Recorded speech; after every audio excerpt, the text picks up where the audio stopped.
Introducing the Trio Mobile Folding Action Station.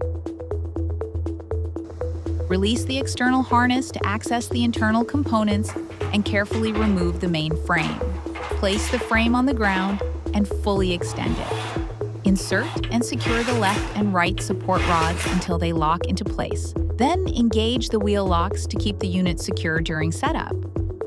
Retrieve the end panels from the storage compartment and align them with the frame channels, lowering each panel until fully seated. Install the remaining front panels, making sure all edges are flush and connections are secure to form a rigid enclosure. Once the structure is complete, place the appliance tiles on top, aligning them with the mounting points. Check that all surfaces are level and properly supported. Once in position, make final alignment adjustments for a clean, professional setup.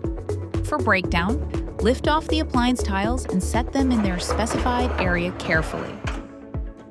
Remove the panels in reverse order, starting with the front panels and finishing with the end panels, then store them in their designated compartments.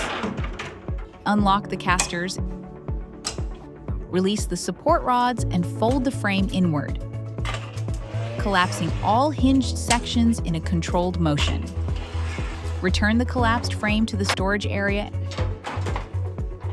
Double-check that everything is properly stowed, then engage the wheel locks. Perfect. Secure all components using the harness. The unit is now ready for safe transport or storage. Forbes Industries, the standard of luxury in motion.